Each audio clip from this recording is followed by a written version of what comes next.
El Verdugo, Honore de Balzac. Midnight had just sounded from the belfry of the little town of Menda.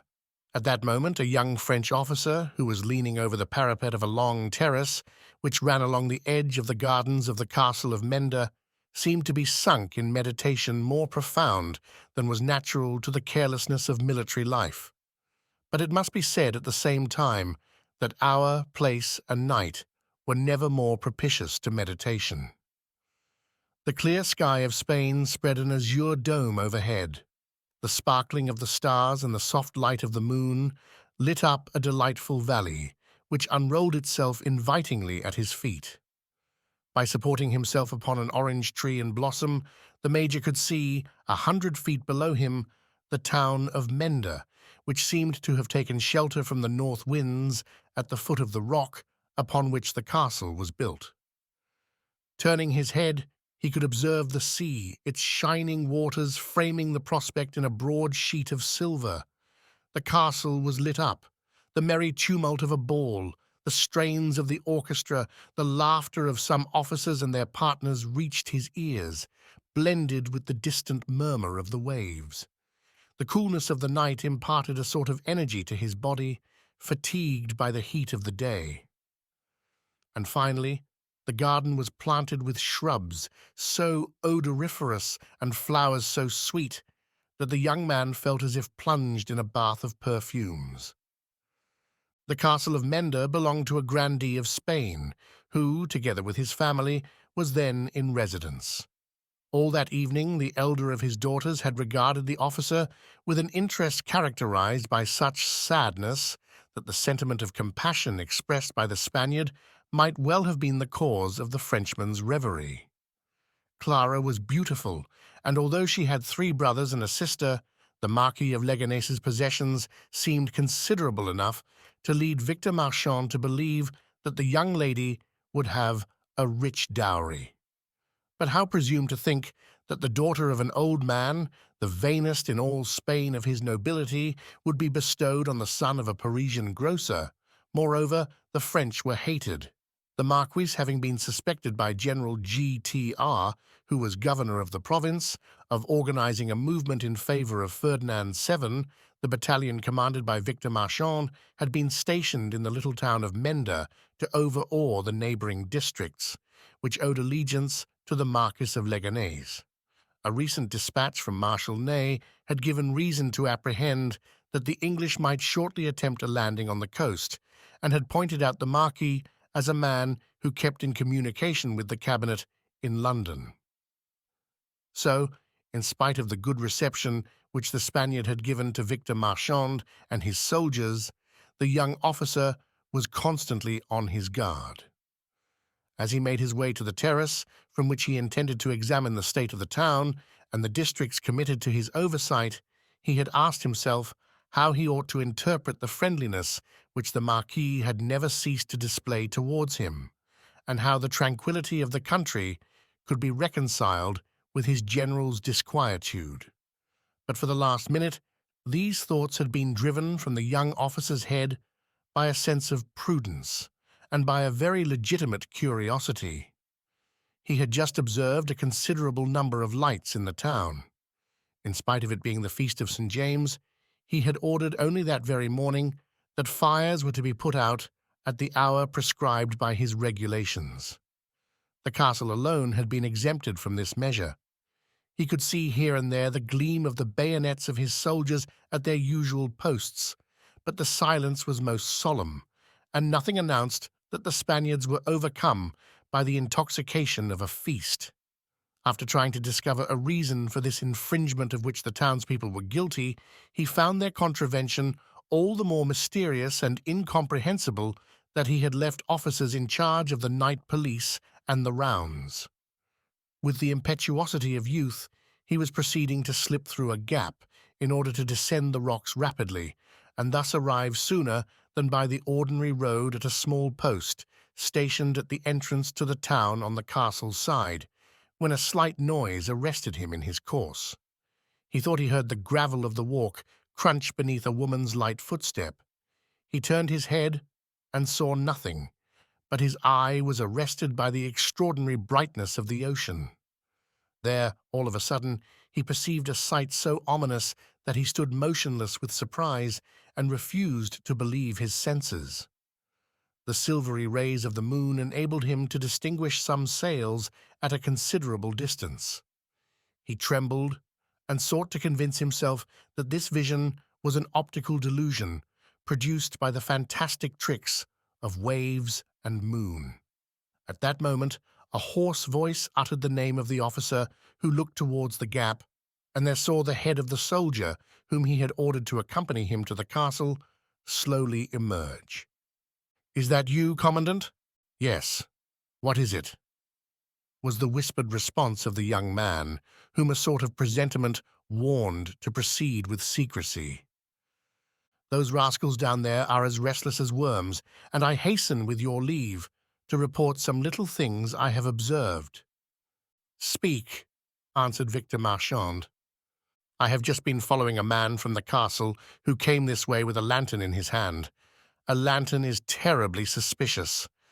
I don't think that their Christian requires to light candles at this time of night.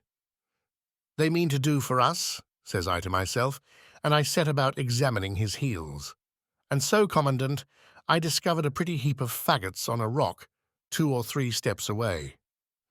A terrible cry, which all at once resounded from the town, interrupted the soldier. A sudden gleam lit up the Commandant. The poor grenadier received a bullet in his head and fell. A fire of straw and dry wood blazed up like a conflagration some 10 paces from the young man. The instruments and laughter were no longer to be heard in the ballroom. A deathly silence, broken by occasional groans, had suddenly taken the place of the hum and music of the feast. A cannon shot boomed across the silvery plain of the ocean. A cold sweat ran down the young officer's forehead. He was without his sword.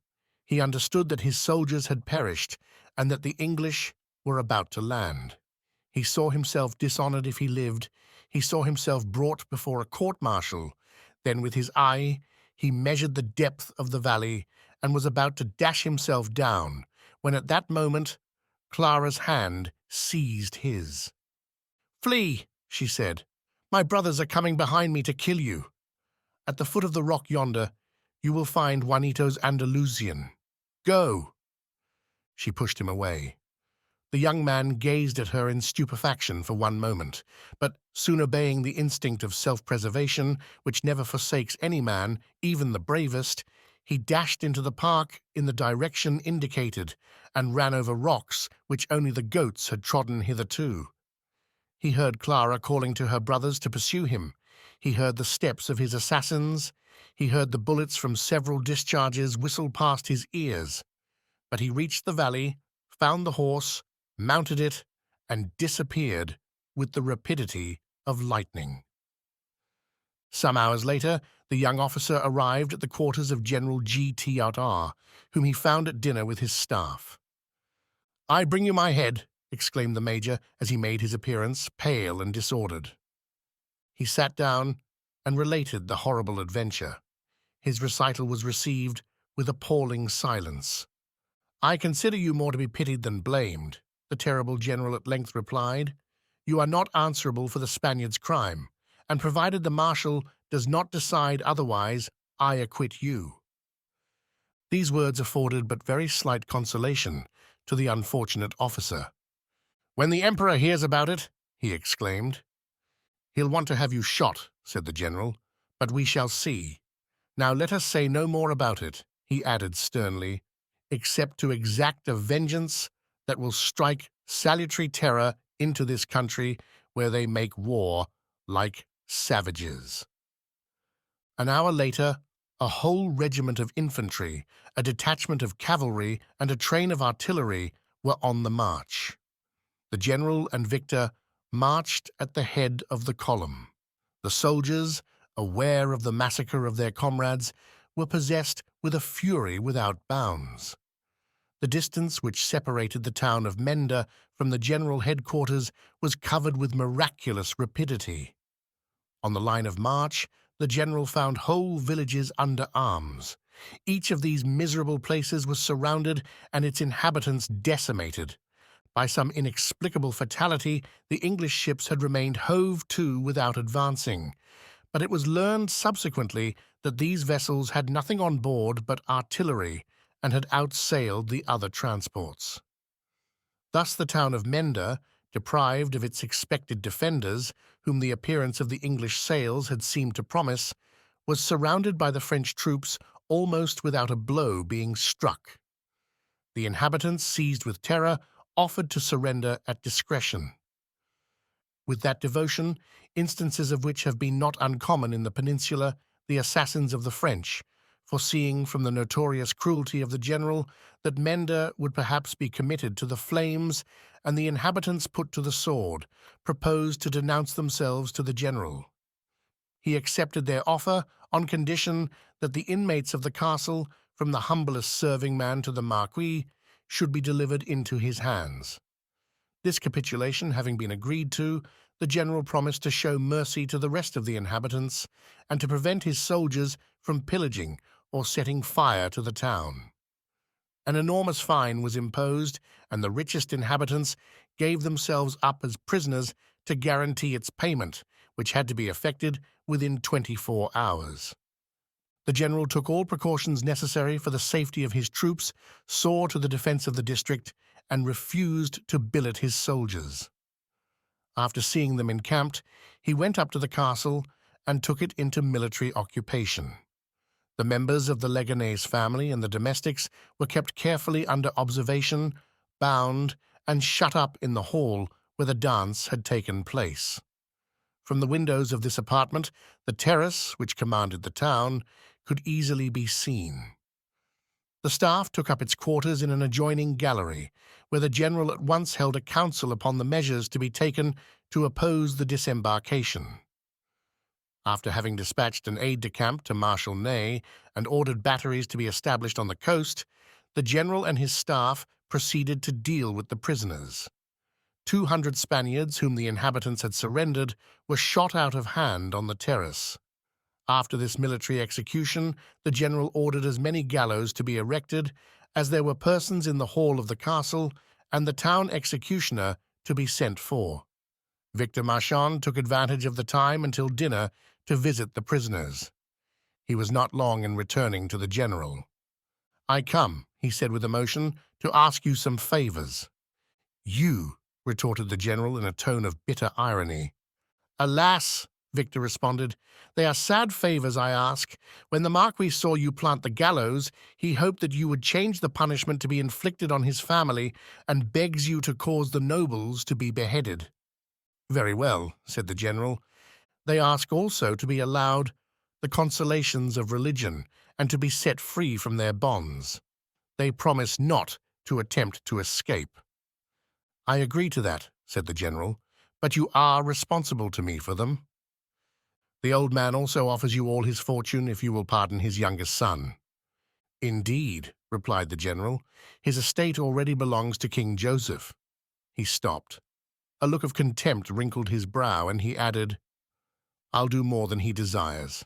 I understand the importance of his last request. Well, he shall purchase the eternity of his name, but Spain shall always remember his treachery and its punishment. I grant his fortune and life to whichever of his sons will take the place of the executioner. Go, and say no more about it." Dinner was served. The officers at table satisfied an appetite which fatigue had sharpened. Only one of them, Victor Marchand, was absent from the feast. After long hesitation, he entered the apartment where the haughty family of Leganés was languishing, and cast a sorrowful look on the spectacle now presented by the hall, where only the other evening he had seen the heads of the 2 young women and the 3 young men whirling round as they were borne along in the waltz. He shuddered as he reflected that in a little they must roll severed by the executioner's sabre. Bound to their gilded chairs, the father and mother, the 3 sons and the 2 daughters, remained in a state of complete immobility. 8 servants were standing, their hands bound behind their backs. These 15 persons looked at one another gravely, and their eyes hardly betrayed the sentiments by which they were animated. On some brows, profound resignation and regret at the failure of their enterprise might be read.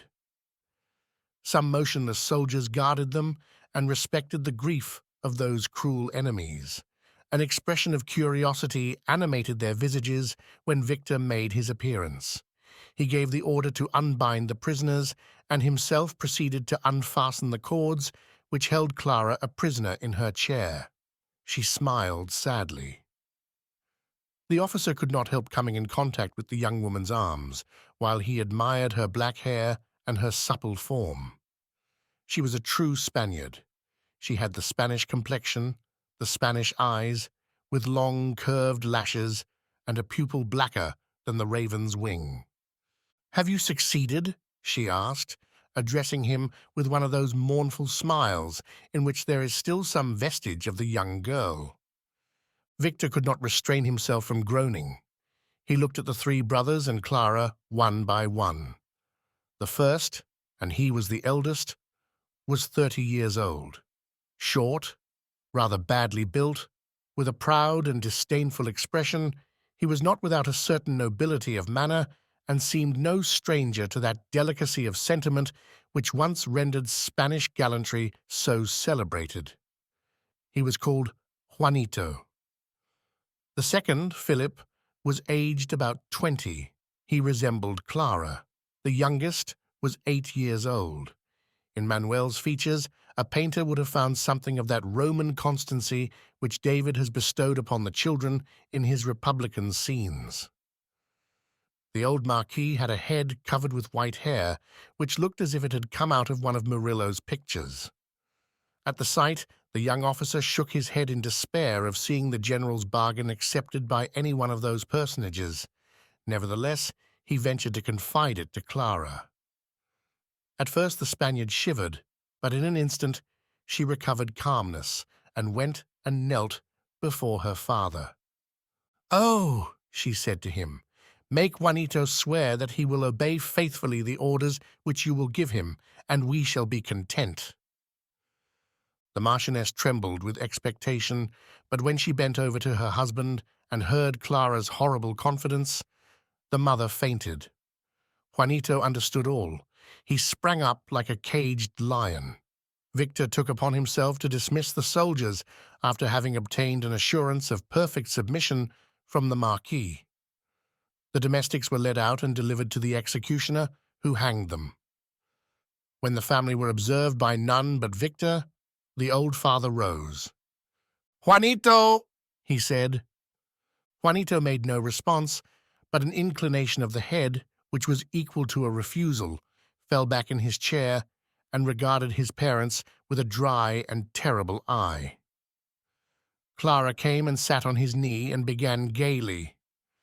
"My dear Juanito," she said, putting her arm round his neck and kissing him on his eyelids, "if you only knew how easy death will be to me if given by you, I shall not have to submit to the hateful touch of an executioner's hands. You will cure me of the ills which awaited me, and, my good Juanito, you did not wish to see me belong to anybody, did you?" Her velvety eyes darted a glance of fire upon Victor, as if to rekindle in Juanito's heart his horror of the French.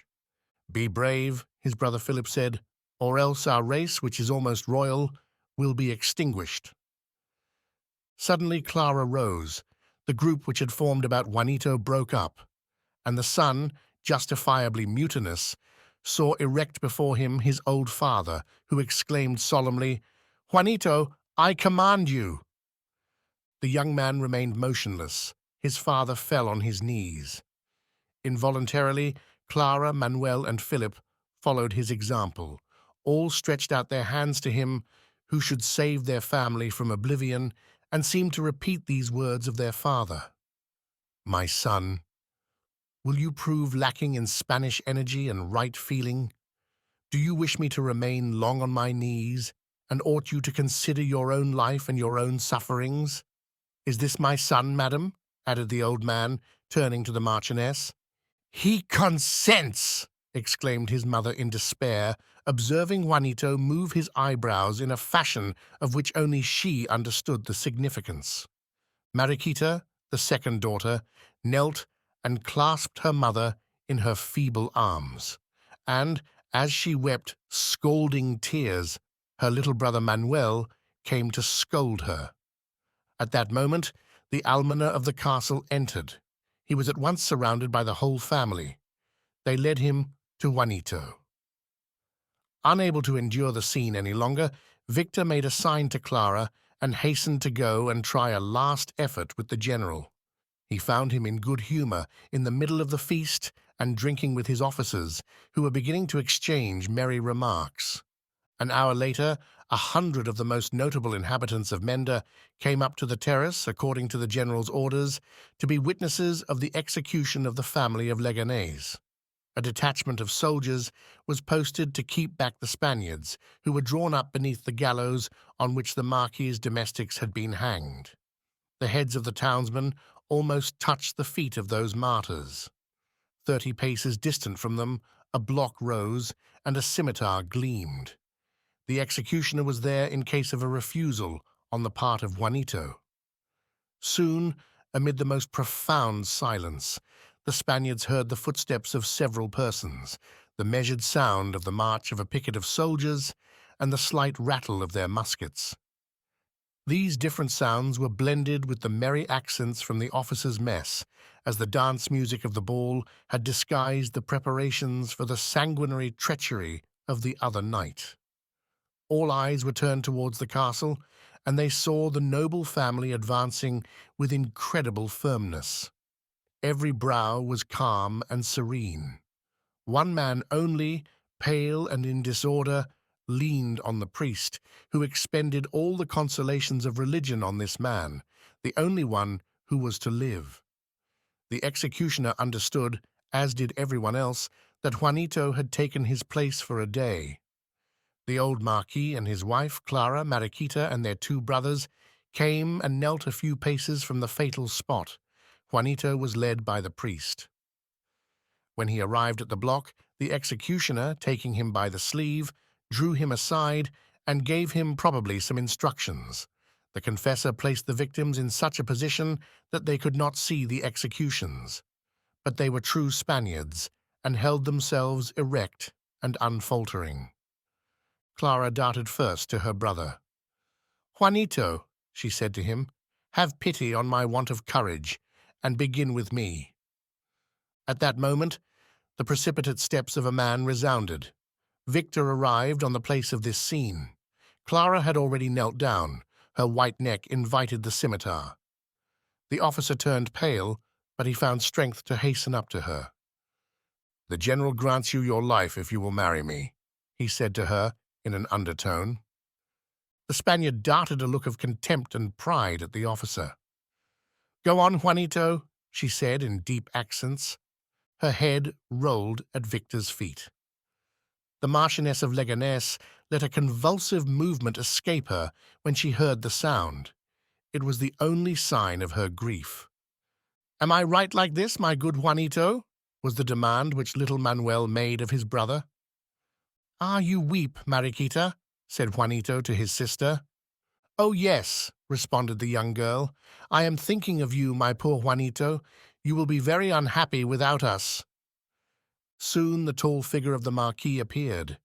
He gazed upon the blood of his children, turned towards the hushed and motionless spectators, stretched out his hands towards Juanito, and said in a loud voice, "Spaniards, I give my son his father's blessing. Now, Marquis, strike without fear. You are without reproach." But when Juanito saw his mother approach supported by the confessor, he exclaimed, "She nursed me!" His voice drew a cry of horror from the assemblage. The din of the feast and the merry laughter of the officers were hushed at the terrible clamor. The Marchioness understood that Juanito's courage was exhausted. With one bound, she leaped over the balustrade to dash her brains out on the rocks below. A cry of admiration arose. Juanito had fallen unconscious. "General," said a half-drunken officer, Marchand has just been telling me something of this execution. I bet you did not order it. Do you forget, gentlemen, exclaimed General GTR, that in a month 500 French families will be in tears, and that we are in Spain? Do you wish us to leave our bones here? After that address, there was no one, not even a sub-lieutenant, who dared to empty his glass.